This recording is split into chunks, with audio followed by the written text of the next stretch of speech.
Bueno, yo creo que en algún momento también anterior salió a colación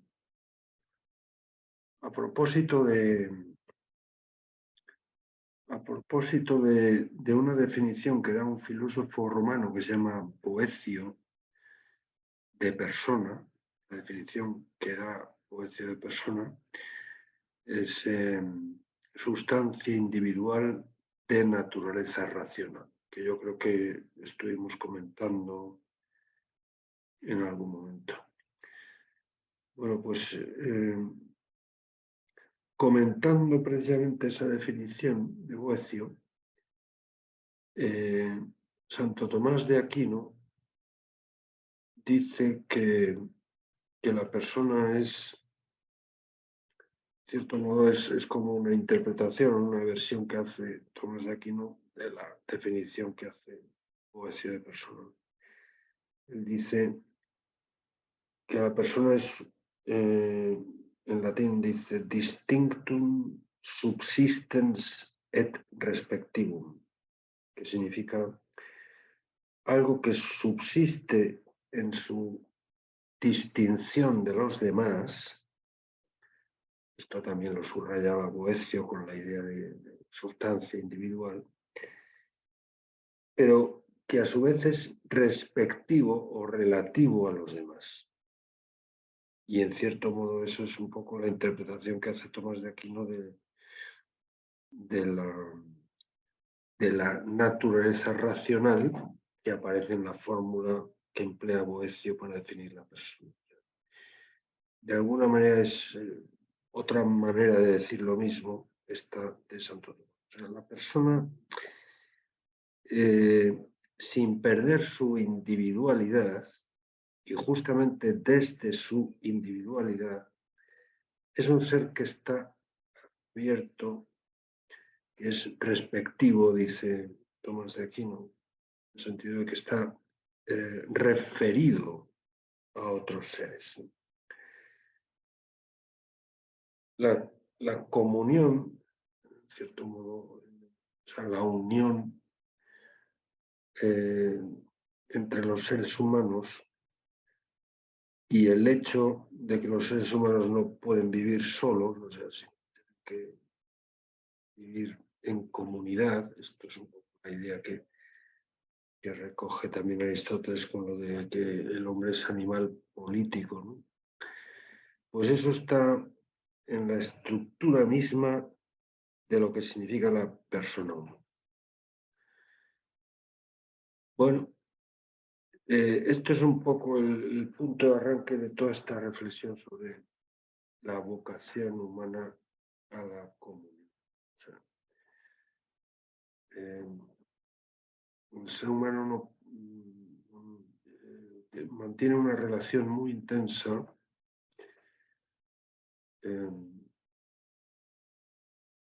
según Tomás de Aquino, en primer lugar con Dios. Eso forma parte de la socialidad humana, que también Dios es un ser personal y por tanto la relación del hombre con Dios es una relación interpersonal. Y por supuesto consigo mismo. El hombre, también hemos hablado de ello, pues tiene una peculiar vida interior, o sea, una peculiar relación consigo mismo, ¿no?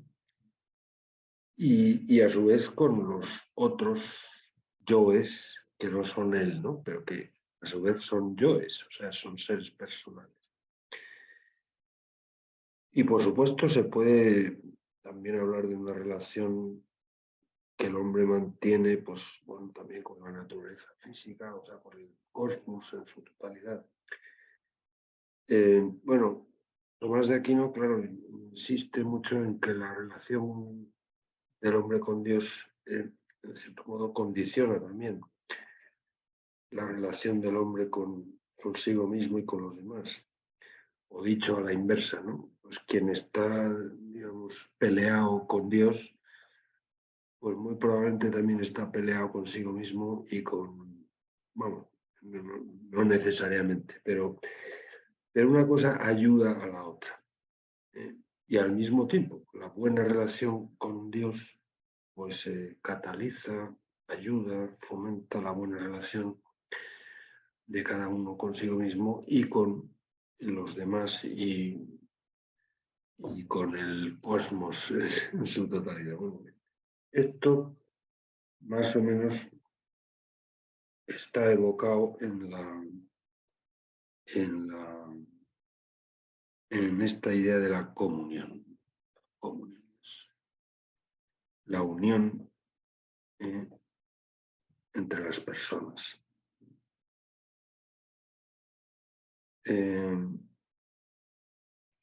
Bueno, cuando Aristóteles dice que el ser humano es un animal político, está diciendo es esto. Y a mí me suena, o sea, hay una expresión que desde luego se ha acuñado en el contexto del cristianismo, concretamente la acuñó un papa católico, santo, San Pablo VI. Y luego otro papa católico posterior a él, que se llamó San Juan Pablo II, también habló de una cosa que ellos llamaban la civilización del amor. Y a mí me parece que eso es un concepto que guarda una gran concomitancia con esto de la amistad política de la que habla Aristóteles, ¿no? En este libro, en la política, ¿no? Creo que evidentemente son conceptos distintos y están acuñados en contextos distintos, pero en el fondo resultan muy convergentes.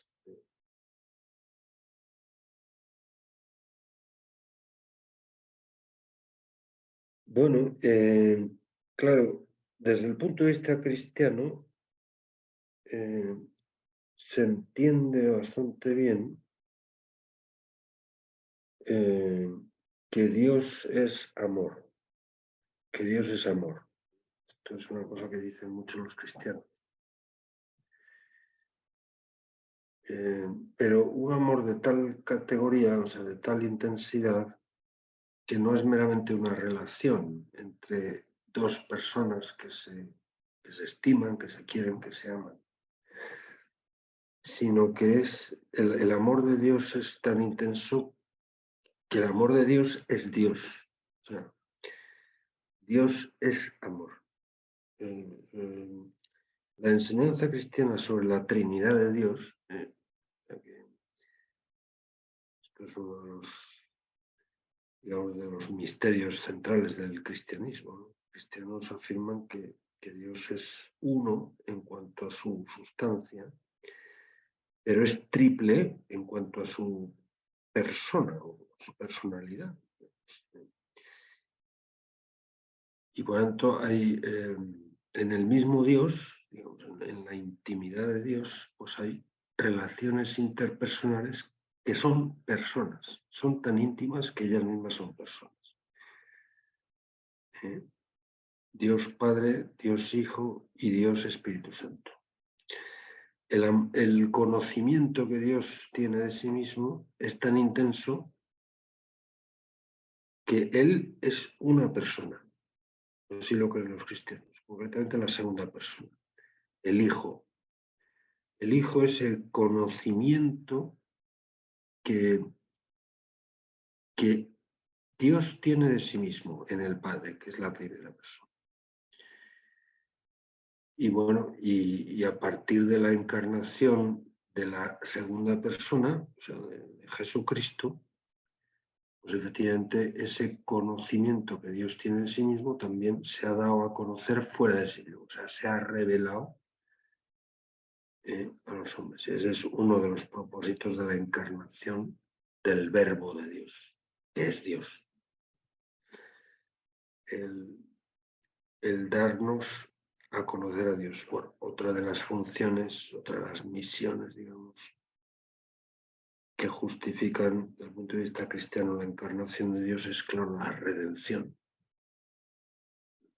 Digamos, el borrar la culpa del pecado, etc. Bueno, y a su vez, no el conocimiento, sino el amor que tiene el padre al hijo, que es un amor donal, pero igualmente, en sentido recíproco, el amor de correspondencia a ese don que tiene el hijo al padre, porque generalmente, claro, la idea del amor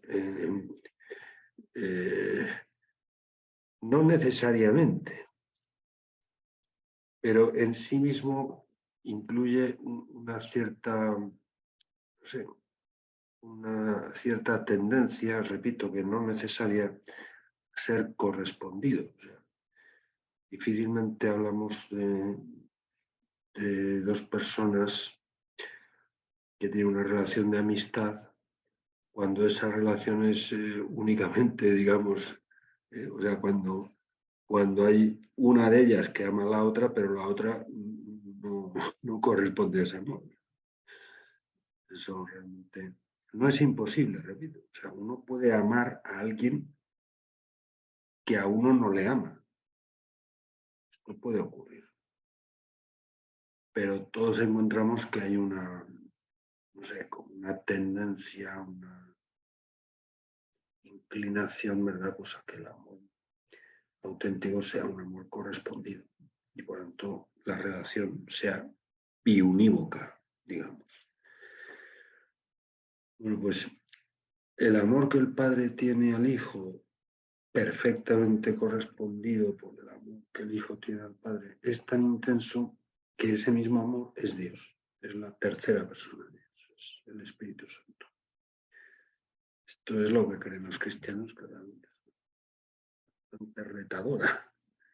Bueno, yo también lo creo, porque yo soy cristiano, pero sin duda tiene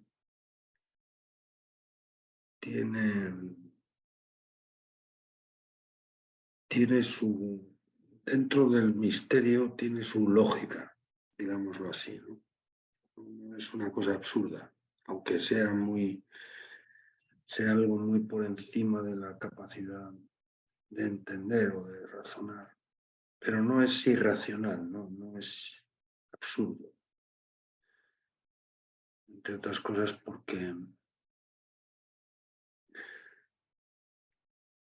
no puede haber don, o sea, que ama en cierto modo, da algo o se da a sí mismo a aquella persona a la que ama. No puede haber don si no hay recepción del don. Y por tanto, la recepción del don también es a su vez un don. O sea, la recepción del don es algo que el beneficiario de ese don también da. O sea, el donante, digamos. En último término, dar y recibir son estrictamente recíprocos. O sea, los padres que quieren a sus hijos, pues claro, les dan y sobre todo se dan ellos mismos a sus hijos, ¿no? Pero claro, por mucho que, no sé, que uno quiera regalarle algo a otra persona, pues si esa otra persona no quiere recibir ese regalo, pues no hay regalo. Por tanto, también quien recibe el regalo, regala la recepción del regalo. Y esto los papás y las mamás lo saben.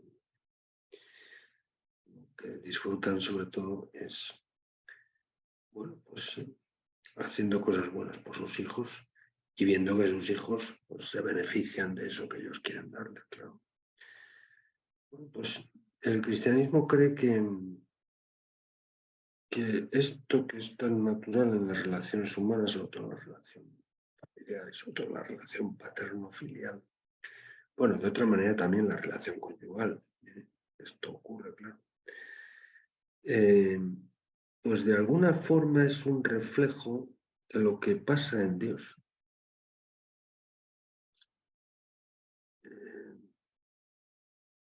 cristianismo cree que el ser humano, las personas humanas están creadas por Dios a imagen de Dios, o sea, a imagen y semejanza de Dios, que también es un ser personal, ¿no?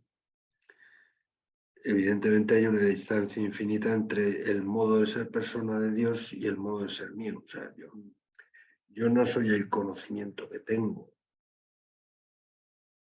y tampoco soy el amor que tengo a las personas a las que amo. Y perfectamente podría dejar de amarlas, ¿no? Y sin embargo eso no puede ocurrir en Dios. O sea, el conocimiento y el amor de Dios es absolutamente indefectible, completamente leal, como aparece muchas veces en la Biblia, especialmente en el Antiguo Testamento. Se habla mucho del amor de Dios por su pueblo, el pueblo elegido, que tantas veces es, digamos, traicionado por el pueblo.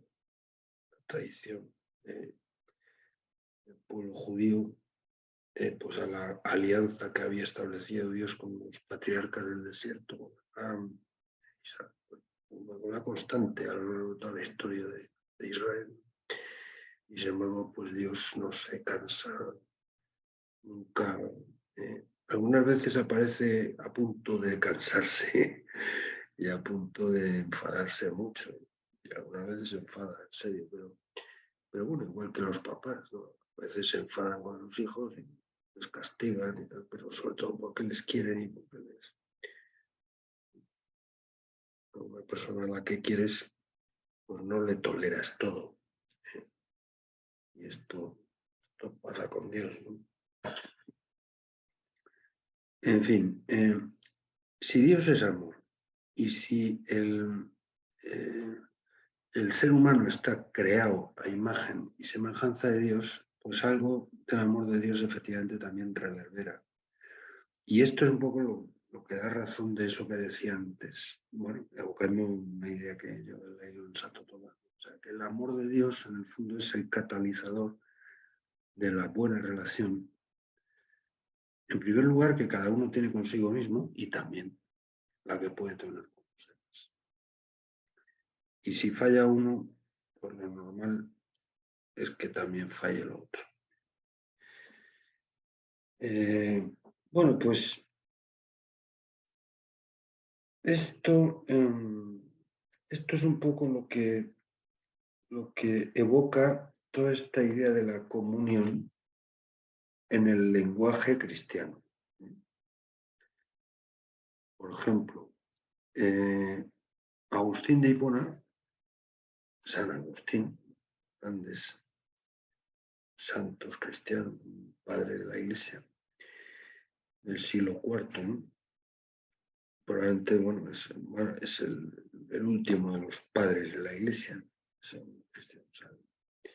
ya a partir de San Agustín, pues hay otros santos, doctores cristianos también, pero padres, es decir, los que han acuñado lo que en el lenguaje cristiano se llama la tradición, pues claro, son aquellos maestros cristianos, todos ellos muy buenos cristianos también, no solamente enseñaban, sino que vivían el evangelio cristiano, que estaban más cercanos, claro, digamos, históricamente, o sea, a los apóstoles y al propio Jesucristo, ¿no?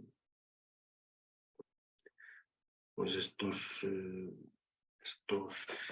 primeros doctores cristianos que están históricamente más cercanos, digamos, a la predicación apostólica, pues el último de ellos es San Agustín. Y San Agustín, que es un gran teólogo y un gran filósofo, pues dice una cosa en un libro suyo que se llama Las Confesiones, que me parece muy curioso. Dice, aunque está infinitamente por encima de mí, Dios está más dentro de mí que yo. Es una cosa realmente curiosa. O sea, Dios me es más íntimo que yo mismo. Dios está más dentro de mí que yo.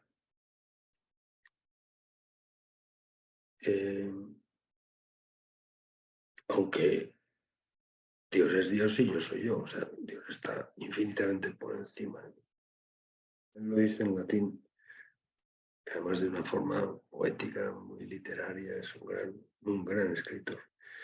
Interior intimo meo et superior summo meo. O sea, Dios siendo infinitamente superior a mí,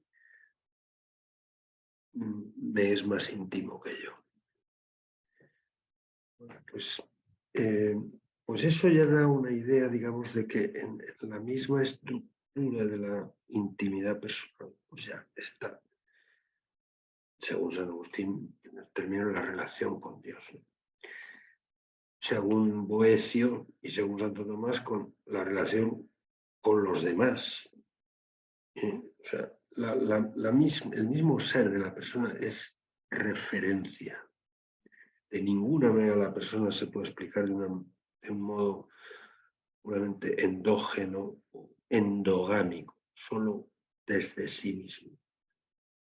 Y esto es lo que explica la comunión. Y este fenómeno antropológico es lo que está en la base de la comunidad política. Tomás de Aquino dice algo parecido, ¿no? En lo que tiene de más propio, de más íntimo, diría San Agustín, pero Santo Tomás lo dice así, en lo que tiene de más propio, de más suyo, cada realidad natural pertenece a otro más que a sí misma. Es una tesis muy fuerte, ¿no? O sea, en lo más interior de cada cosa, de cada realidad natural, digamos, hay tendencias que justamente lo que hacen es sacarnos de nosotros mismos,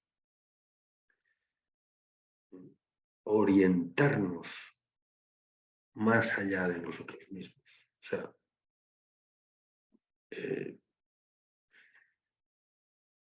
trascendernos.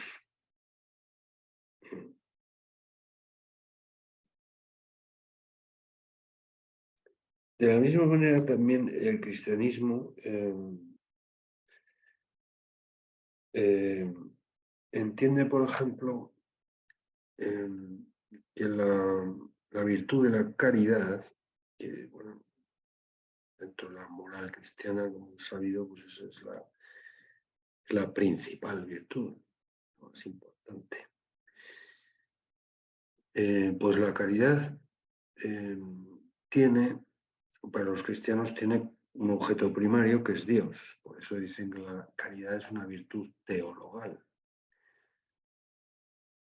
Pero inmediatamente después, como objeto secundario, y además en el mismo nivel, tiene a los demás y a uno mismo.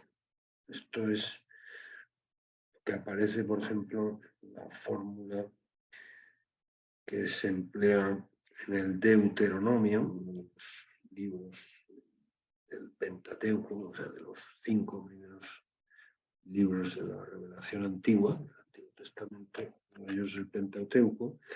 Bueno, y también en el Éxodo, en la narración que se hace de cuando Moisés sube al monte Horeb, vamos a recibir las tablas de la ley, pues ahí está también claramente el resumen de la moral. Bueno, el cristianismo piensa que no es solamente la moral cristiana, es la moral humana, la moral natural, la moral que puede percibir cualquier ser humano, sea cual sea su religión o irreligión. O sea, incluso aunque sea ateo o agnostíco, si mira bien dentro de su conciencia moral, encuentra esos imperativos. Bueno, pues en el Deuteronomio se hace, por decirlo así, aparece una fórmula sincrética, sinóptica, digamos, de los 10 mandamientos de la ley que aparecían en el Éxodo, esa escena, digamos, de Dios, que le dan las tablas de piedra escritas con el dedo de Dios, ¿verdad? Que es tan profundo y tan, digamos, tan indicativo que escribe en la piedra, ¿no? Para que aquello quede indeleble, borrable, ¿no? Bueno, pues en el Deuteronomio aparece una fórmula que Jesucristo cita en varias ocasiones, concretamente en una, en la que tiene una conversación con uno de los judíos, bueno, que iban generalmente, ¿verdad?, pues a buscarle las cosquillas a Jesús, criticarle y tal. Pues en un momento dado tiene una conversación con uno de estos y Jesús le pregunta, bueno, tú que eres maestro de la ley, ¿no? Pues ya sabes cuál es el primero de los mandamientos de la ley. Y entonces el otro le responde con la frase del Deuteronomio. Amarás a Dios sobre todas las cosas, con todo tu corazón, con toda tu alma, con toda tu mente, con todas tus fuerzas, y al prójimo como a ti mismo. Esa es una frase del Deuteronomio que, insisto, expone de forma sinóptica lo que en el Éxodo aparece en los 10 mandamientos. En el fondo, las 2 tablas de la ley, según el Éxodo, pues la primera de ellas recoge los mandatos que se refieren a Dios,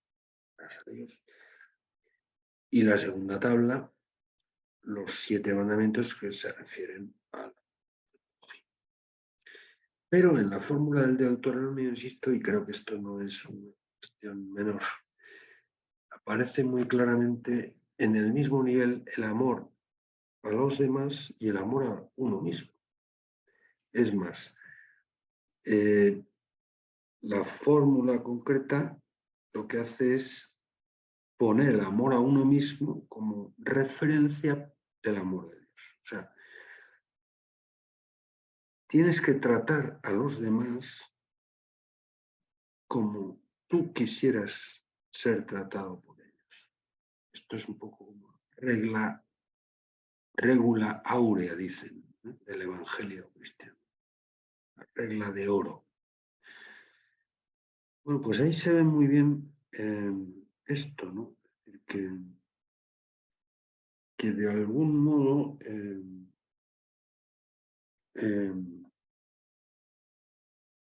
el amor a Dios, el amor a los demás y el amor a uno mismo,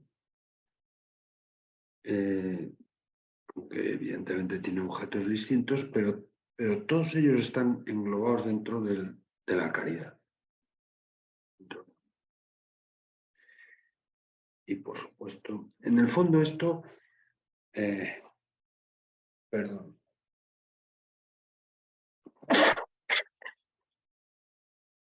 Esto es una cosa que ya habían visto los griegos precristianos. Y evidentemente, no con todos los elementos y con toda la riqueza, digamos, a que lo ve el cristianismo a la luz, digamos, de la revelación del Antiguo y del Nuevo Testamento, pero ya se habían dado cuenta que hay una relación muy estrecha, los griegos precristianos, entre el amor de benevolencia, así le llaman en griego, ágape, digamos, el querer bien, buena voluntad para con otras, y el amor de concupiscencia, o en griego, eros. El ágape y el eros, el amor, digamos, por el cual yo quiero el bien de otra persona, eso es la benevolencia, y el amor por ejemplo, a otra persona, pero que fundamentalmente consiste en quererme a mí con ella.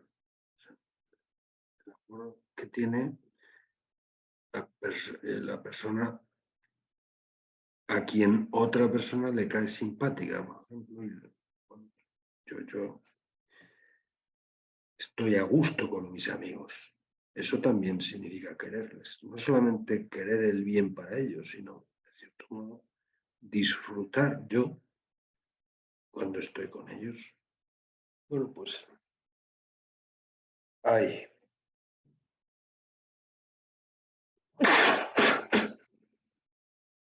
Perdón, pero es que aquí en este país estamos con la explosión del polen y me está dando un poquito de alergia. Sí, está bien, no se preocupe por eso. Bueno, pues que esas dos cosas están muy vinculadas, pero obviamente son distintas.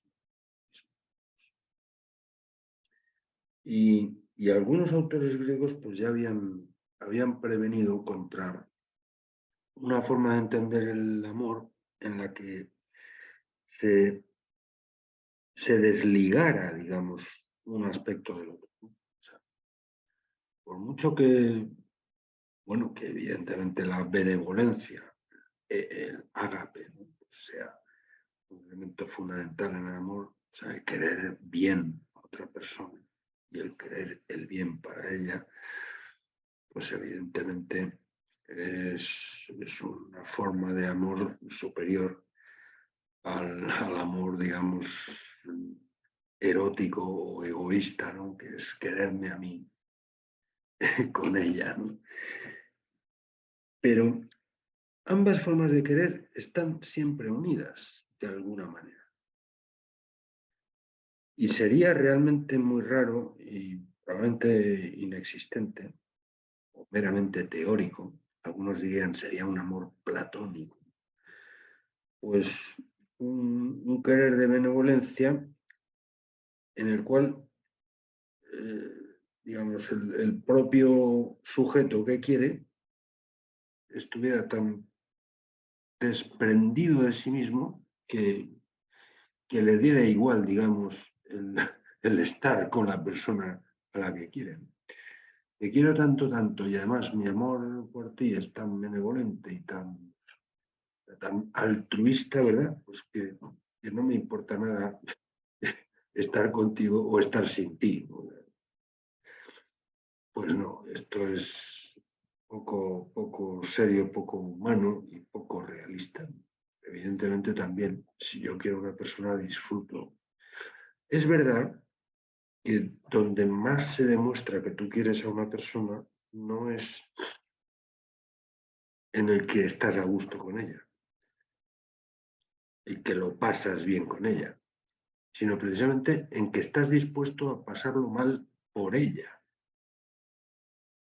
Ahí es donde más demuestras que quieres a una persona.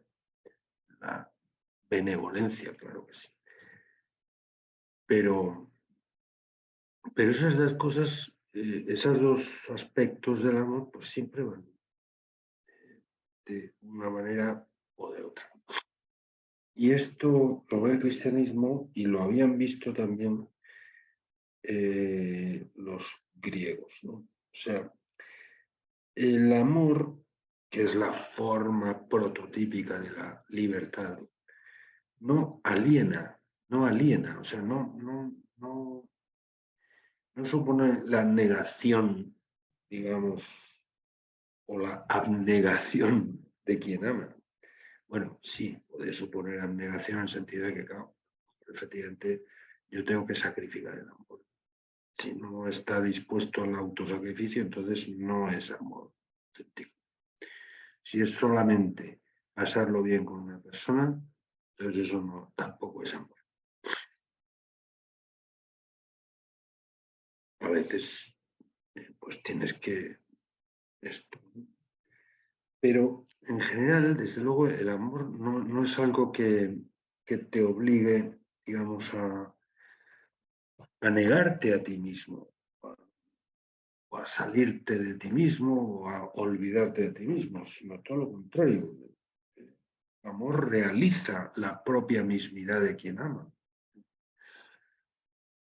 Bueno, pues esto es un poco algo del nervio, digamos, lo más neurálgico que está presente en la idea de la comunión. En Aristóteles habla mucho de la amistad, del amor de amistad, y no solamente en la ética, entendiendo que es una virtud, ¿no?, sino también en la política. Lo hemos visto aquí, ¿no? El concepto de amistad política es un concepto fundamental para esto.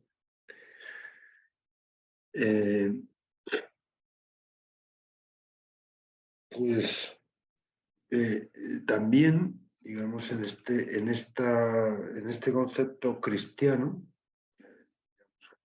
estos papas católicos, la civilización del amor. Yo creo que tiene una gran concomitancia esas dos fórmulas, cuando se refieren un poco a lo mismo.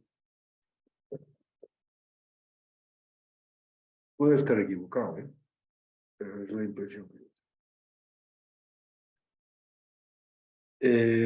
hay también una reflexión que yo leí hace mucho tiempo en un psicólogo alemán llamado Plessner, Helmut Plessner, con 2 S.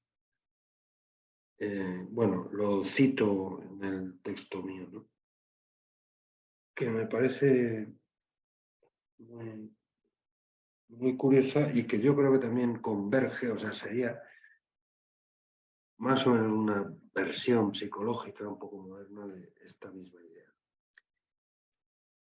Plessner dice que el ser humano tiene una visión, digamos, antropocéntrica. Es decir, una visión de sí mismo, es antropos, eso significa en griego hombre, humano, ¿no?, tiende a verse a sí mismo como el centro del universo. Y bueno, él señala que en esto, en los seres humanos, pues no se distinguen de los animales, ni siquiera de los seres vivos. De todo ser vivo, claro, vive y se mantiene vivo en la medida en que se aprovecha, digamos, de lo que tiene alrededor. Y pues, vivir es, de alguna forma,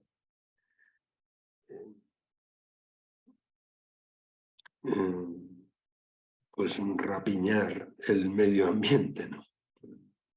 Los seres vivos necesitan alimentarse de otros seres vivos. Bueno, pues el ser humano en ese sentido no es una excepción de todo, biología. Pero hay una nota característica que sí que le distingue de los demás seres vivos, de los demás animales, por ejemplo. Y es que, como además de animal es racional, él puede darse cuenta de esta situación antropocéntrica. O sea, él puede tomar nota de que además de él, que se ve a sí mismo como el centro del mundo, eso significa antropocentrismo, y por tanto todo lo que no es él lo ve un poco como orbitando alrededor suyo, pues sin embargo, él puede darse cuenta de esta situación, tomar conciencia de esta, digamos, de esta óptica antropocéntrica, que tiende a verlo todo, digamos, lo que es para mí, o lo que a mí me aporta o me desaporta, ¿no? O sea, lo que tiene en relación conmigo.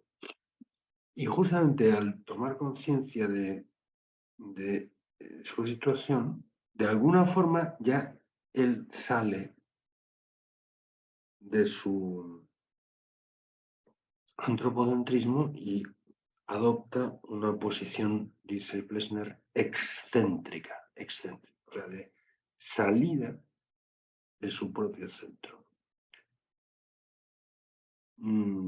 Claro, yo puedo darme cuenta de que además de mí, pues hay, por ejemplo, otros seres humanos que a su vez ellos se ven a sí mismos como centros del mundo, centros del universo. Y ellos también les pasa lo que a mí me pasa. Efectivamente, todo lo ven un poco en relación a ellos mismos. Pues justo en el momento en que yo caigo en la cuenta de esto, pues ya de alguna forma no es que abandone mi posición antropocéntrica, porque ¿no? Siendo un ser vivo no la puedo abandonar, pero sí que la complemento y por tanto la atenúo con esta posición excéntrica. Creo que es una idea muy, muy interesante. Yo no sé, recordaba, por ejemplo, también pues de lo que vi muchas veces siendo pequeño en mi casa, en mi mamá. Y creo que esto no le pasaba solo a mi mamá, esto me consta que le pasa a muchas mamás, yo diría que a todas las mamás. Pues yo veía que en mi casa a la hora de comer, perdón que voy a beber un poco,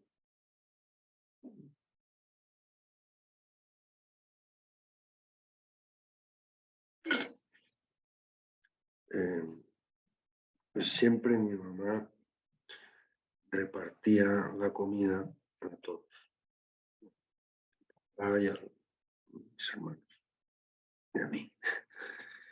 Y ella siempre se quedaba con lo peor. No sé, si había pollo, pues se quedaba con la cosilla. Si había pescado, pues con la raspa. Y la verdad es que a mí, siendo muy pequeño, esto me sorprendía. ¿Cómo te puede gustar eso? Y invariablemente me respondió, pues me gusta, me gusta. O sea que a mí me parecía imposible. Y sin embargo, creo que poco a poco me fui dando cuenta de que no me engañaba. O sea, es que me gusta. No, pero es que lo que le gusta es verte a ti disfrutar, a su marido, a sus hijos. Y esto, os lo digo en homenaje a mi mamá, pero creo que es un homenaje muy justo que hay que hacer, que esto le pasa a todas las mamás. A lo mejor algunas no, pero sería muy raro. Pues es una manera también de verlo, o sea que no puedes ser tú mismo con tu propio mecanismo, como dicen los muchachetes en mi país, ¿no? De una forma puramente ombligocéntrica. Eso eso eso no concuerda de ninguna manera con la realidad humana. Entonces, esto es un poco la idea de la vocación humana a la comunión. Y bueno, y yo creo que en el fondo eh, toda esta idea de Aristóteles de que el hombre es un ser, un animal político, esencialmente conviviente y tal, y que lo que de forma más natural le sale no es la agresividad y el egoísmo, que es lo que pensaban estos autores del realismo clásico, todo lo contrario. Bueno, luego hay otro capitulito ahí que se llama reconocimiento.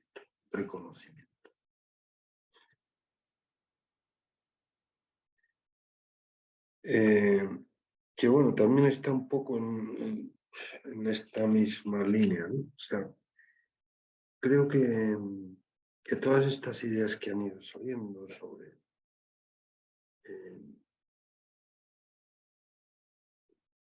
el texto que hemos comentado ahora, ¿no? De la acción humana, la comunión y la idea aristotélica de que el hombre es un animal político, engancha muy bien con lo que, bueno, con lo que yo intento desarrollar ahí a propósito de esta noción, el reconocimiento. Que incluso en la morfología de la palabra y por supuesto en el uso que realmente se hace de ella en castellano, supongo que en el Perú también, tiene dos sentidos y yo creo que en el fondo también convergentes, ¿no? El reconocimiento es una forma de conocimiento, incluso una forma, digamos, especialmente enfática, ¿no? Conocimiento más subrayado, ¿no? Reconocer algo es conocerlo mejor, más a fondo. Pero igualmente también esa palabra evoca la idea del respeto, el respeto.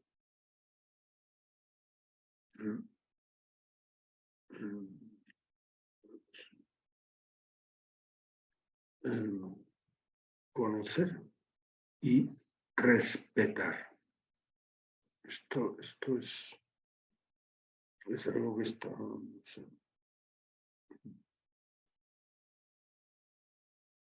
que está muy relacionado. Respetar en el sentido de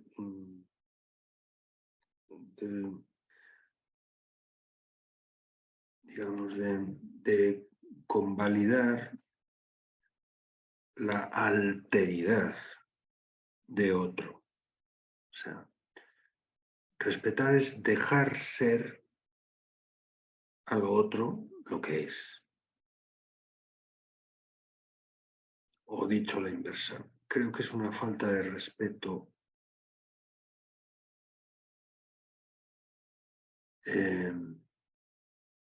mirar a las cosas y a las personas exclusivamente por lo que son, por lo que aportan o me desaportan a mí, lo que son para mí. Reconocer algo es conocer el en sí de ese algo, no simplemente el para mí, lo que las cosas son para mí, sino lo que son en sí, con completa independencia en principio de lo que puedan a mí aportarme o desaportarme. Esto es una forma de mirar la realidad que está en cierto riesgo de extinción. Hay mucha gente que piensa que la realidad, por lo menos lo más significativo de las cosas, siempre es virtual. O sea, es lo que realmente nosotros podemos hacer con ellas. Esto de la realidad virtual que tenemos a mano. Esto a golpe de clic o de teclado. Podemos modificarla, suponerla, proyectarla, diseñarla, incluso simularla, ¿verdad? Pues de acuerdo con nuestras necesidades, caprichos, o sea, cosa que no es ni mucho menos. Por supuesto que está muy bien la realidad virtual, o sea, y está muy bien pues todos los chismes mediante los cuales nosotros podemos efectivamente inducir las cosas, modificaciones que por ejemplo nos las hagan más útiles o nos hagan más fácil a nosotros manejarlas. Pues el mundo de la técnica evidentemente es un aspecto fundamental del mundo humano. Pero creo que también tiene su interés el aprender a ver que las cosas, antes de lo que de lo que sean para nosotros, o antes de lo que nosotros hagamos que ellas sean, por ejemplo, transformándolas, o incluso antes que lo que nosotros decimos o pensamos que son, hoy en día muchos dirían, o sentimos que son. Hay mucha gente que piensa que la realidad es lo que uno siente.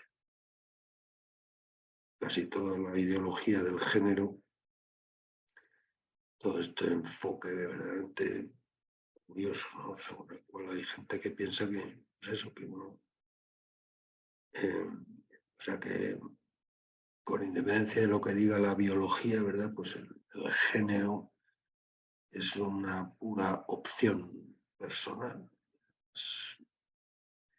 En fin, no quiero meterme en ese agujero que es complejo, pero mucho antes que lo que las cosas son, repito, para mí, o lo que yo digo que son, o siento que son, o algo que sea, oye usted, está lo que las cosas son en sí. Y el reconocimiento, sobre todo, estriba en eso, en la actitud del respeto,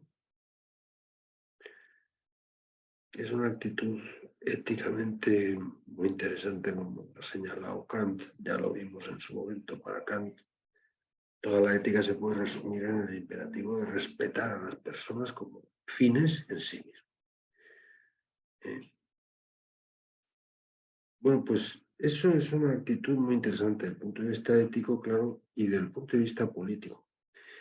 Es para lo que se instituyó en Occidente, y esto también es un invento griego, la escuela, la escuela. La institución escolar, entre otras cosas, tiene este objetivo. Bueno, obviamente tiene un objetivo muy claro que es la transmisión de cultura. Esos logros, por decirlo así, de humanidad, ¿no? Los modos de pensar y los modos de actuar que las generaciones humanas han ido filtrando como los mejores, bueno, pues la penúltima generación intenta transmitírselo a la última, recién llegada. Eso tiene lugar fundamentalmente en el espacio escolar, por lo menos en la cultura occidental. Hay otras culturas, digamos, no occidentales, en las que la inculturación, es decir, esa transmisión de una generación a otra, de aquel bagaje de humanidad vivida que los mayores entienden que merece la pena transmitir a los más jóvenes porque les va a ayudar en su crecimiento, pues a lo mejor se hace de otra manera muy distinta que en la escuela, ¿no? Pues a lo mejor pues hay pues, tribus en África o en Oceanía y tal, pues donde no hay escuela, sino que lo que hay es, pues yo qué sé, los viejos del lugar, pues se sientan en la plaza y allí van los niños para que los ancianos les cuenten historias o fábulas o leyendas o digamos, los documentos culturales en muchas civilizaciones se han transmitido, digamos, por transmisión oral. La cultura, digamos, occidental tiene esta característica muy destacada de ser una cultura literaria, cultura que se ha acuñado en documentos escritos, por supuesto también en otro tipo de documentos que son monumentos artísticos, etcétera, pero fundamentalmente en documentos escritos. Y bueno, y obviamente un papel muy importante de la escuela es enseñar a leer y a escribir a los niños para que puedan comprender, digamos, ese legado cultural. Y en ese sentido, pues también, como se decía antiguamente en mi país al menos, ahora ya no se dice, pero antiguamente se decía, en la escuela los niños van a aprender las letras. a alfabetizarse, vaya. Bueno, obviamente eso es una tarea de la escuela, pero otra, no menos importante, es esta, ¿no?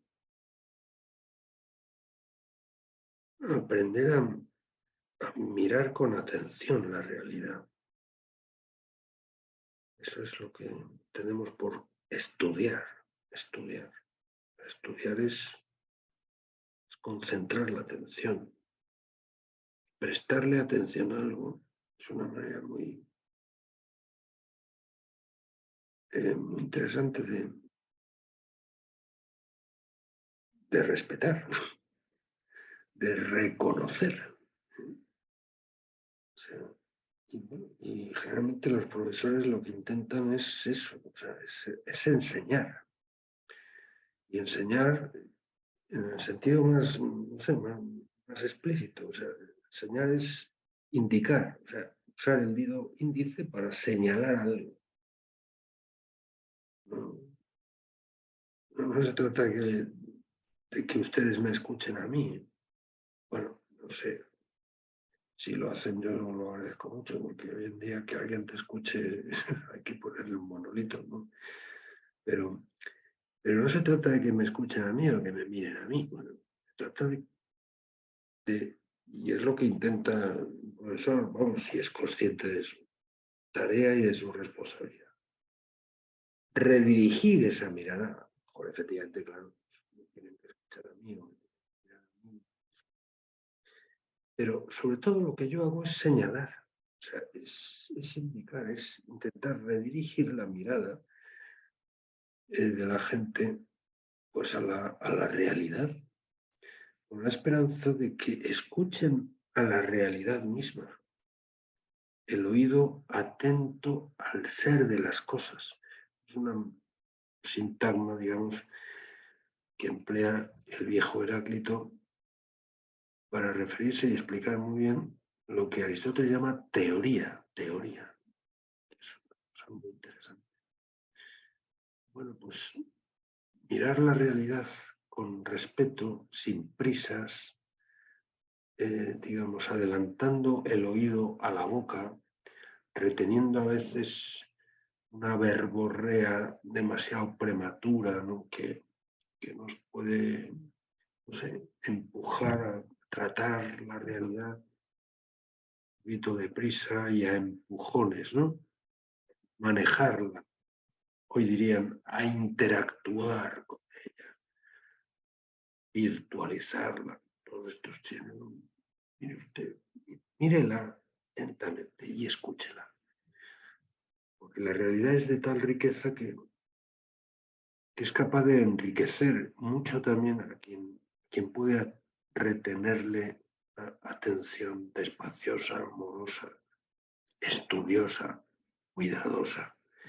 Pues eso es algo que ningún ser humano nace sabiendo. Eso hay que aprenderlo. Y eso es lo que significa el estudio. Y repito, es una manera muy, muy profunda y muy interesante de aprender a respetar. O sea, escuchar la realidad. Es que agobiarla con nuestras prisas, o nuestros caprichos o urgencias. ¿No? Pues aprender de ella. Bueno,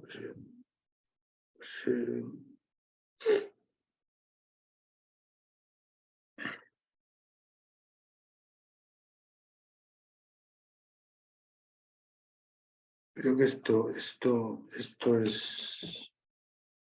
muy interesante. Y bueno, está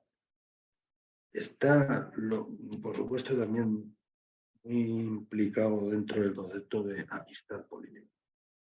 Teoría en general de amistad. O sea, obviamente, lo primero que hace falta para que dos personas se quieran es que se respeten.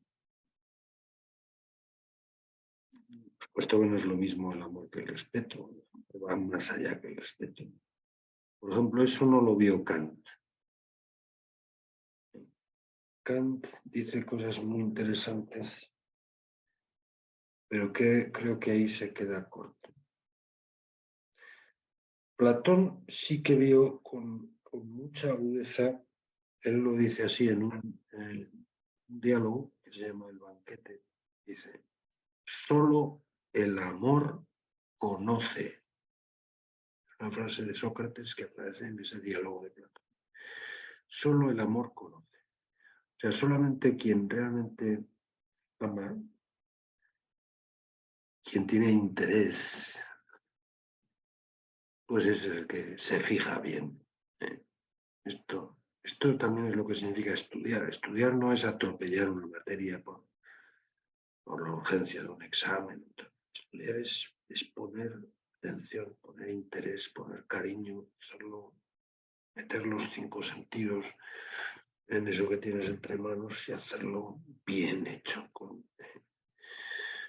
Y repito que eso es un hábito que uno tiene que aprender. Y la escuela, si funciona bien, pues es lo que consiguen.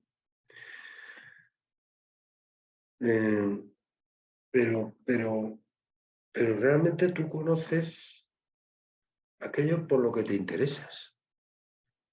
No sé, por ejemplo, una persona a la que quieres, una persona a la que realmente amas, entonces justamente el cariño que le tienes es lo que te lleva a tratar de conocerla mejor. Y en general eso se puede decir, desde luego Platón lo dice así de claro, ¿no? Solo el amor conoce. Mientras que Kant se queda solamente en el respeto. Bueno, ya sabía un poco a propósito de todo esto que comentábamos en la primera parte del curso sobre el imperativo categórico y especialmente la formulación segunda que él emplea, trata a la persona, tanto a tu propia persona como a las demás personas, dice que nunca solo como un medio, siempre también como un fin.